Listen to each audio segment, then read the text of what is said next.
All right, welcome back to the KnivesFAST channel. Everybody say hello to Ren and Stimpy, Powdered Toast Man, Log TV, and Choo Choo, and let's get started with today's video. So we have a very cool knife here from Cavol Knives. Now you guys know Kevin Lefty EDC had this one, and then Cavol had him send it over to me. I've been chatting with the folks over there. They are really cool, and they're like, yeah, we'll get you something to see. So Kevin sent, this is the first, not the only, because I've got another one over here, but this is the first Cavol knife that came my way. Still want to see the Danka pretty bad, but this is the Shimo. Now, guys, this comes from Cavol. I'm not an affiliate or anything, but I will definitely have a link down below so you can check it out. But this is a really cool little knife. And when I say little, it is definitely a small knife, and we'll get into that. Now, you have contoured, as you can see, titanium scales, or frame, if you will, with a frame lock. You have your lock bar relief on the outside rather than the inside. Does it bother me? Not really. I think it would look cool to be on the inside, but then you have this really small, kind of low profile, really well thought out pocket clip. Here it is a titanium clip. It appears to me that it is screwed in from the inside. As you can see here, your hardware is not exposed. I have not, it is exposed on this side, I should say, but it's not exposed on the show side is what I'm trying to say.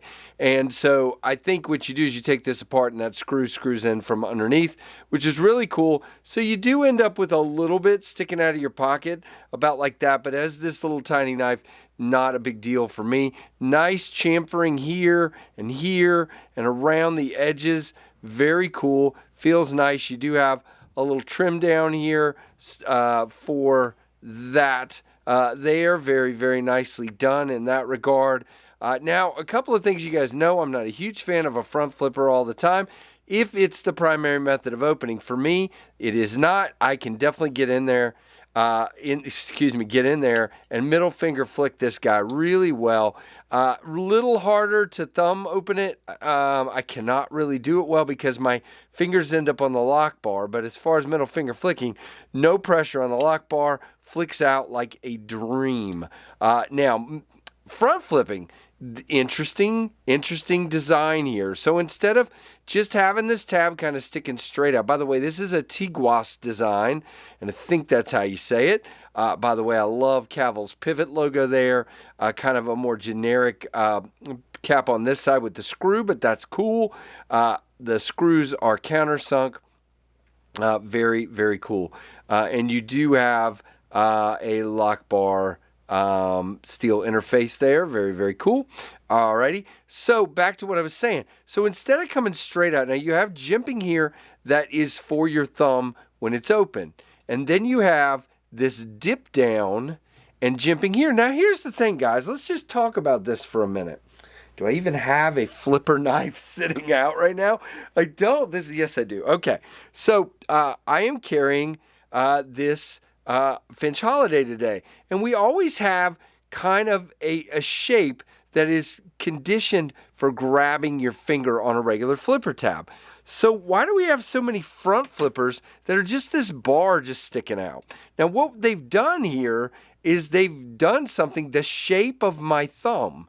Okay, so my thumb fits in there really good, but you have leverage because it sticks out. Now here's the good news. So as I break that, it comes up here, but because of the grip I have to get to this, sorry guys, the grip I have to get to this, that is coming short of my hand and kind of grazing my hand. Now you can even stay back a little bit more and it's not a problem. So what I'm trying to say is, this seems to be a flipper tab that is done really well for me.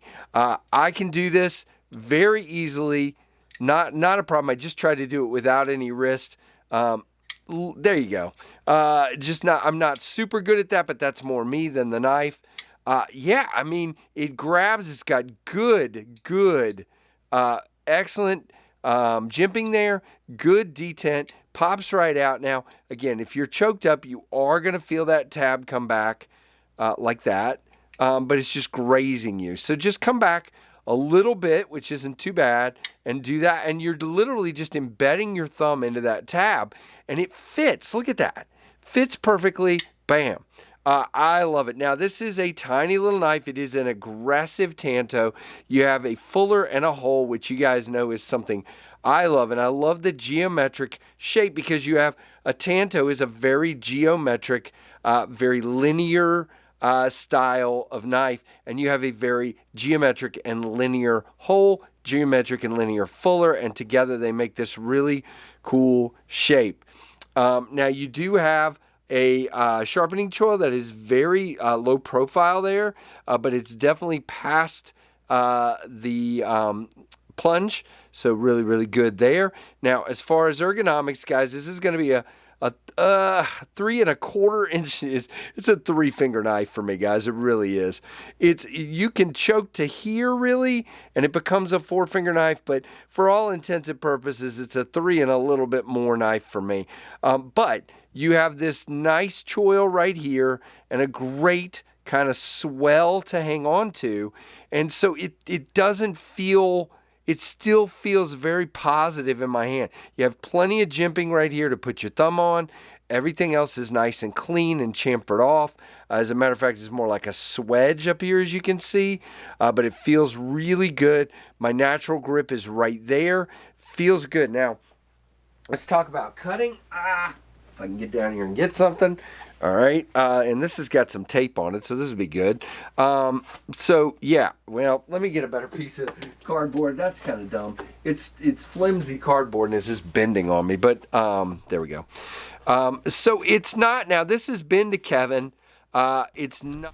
All right, so let's talk about cutting, guys. I had to stop down there because I have a piece of cardboard here that has our address on it. So I showed that briefly, and I hopefully edited that out by the time you see it. Now, it is a nice piercing tip. Now, this is not super thin stock, as you can see, but it's good for opening stuff. Now, on the other hand, it is definitely cutting, but it's kind of grabbing before it cuts. Now, this was a Kevin before me.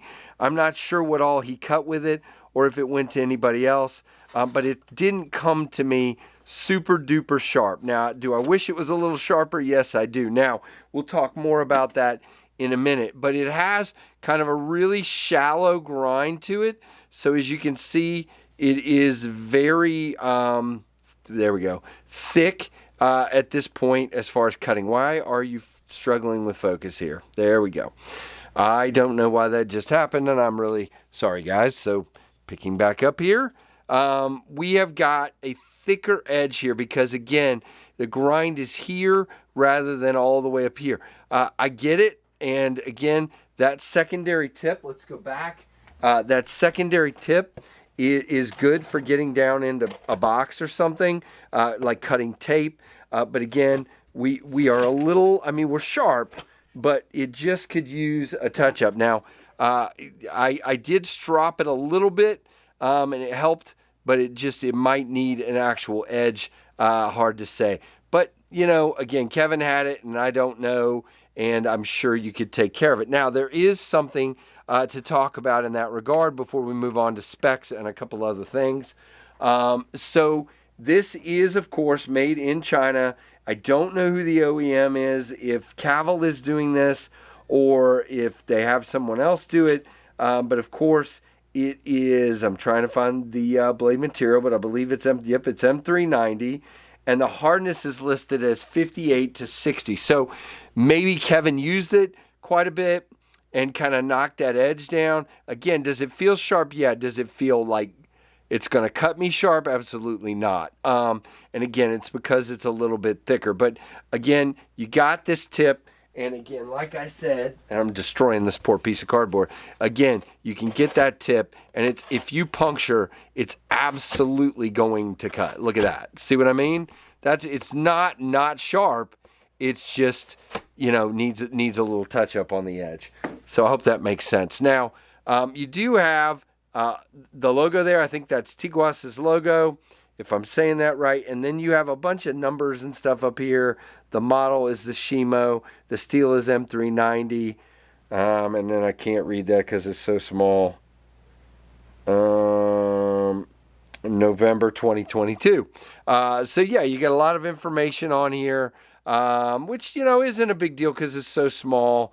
But man, it's a nice looking design. A little concerned about that 58 to 60. I know they've started to bump that up on some of their newer models, so hopefully that'll fix. And then of course you just got this really thick kind of edge. Okay. Oh, by the way, lockup is really good, like around a 35 or 40 even.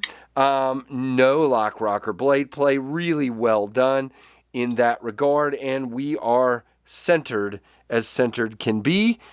Very, very nice. So let's talk through what else. This is available on their website, both in a gray coating, as you see, gray ceramic coating, and a black coating with black wash blade for $208. $208 for the black one and $218 for the one you see in front of you with the ceramic coating. 6.29 inches overall. And yeah, the blade thickness, guys, is 4 millimeters or 0.16. So definitely a little thicker than what we're used to. Most we're seeing these days are 0.13 or 0.12 or at the most 0.14, but this is 0.16.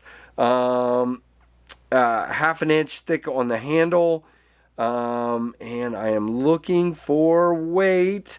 2.91 ounces. Again, nice and light. 6AL4V titanium on the handle.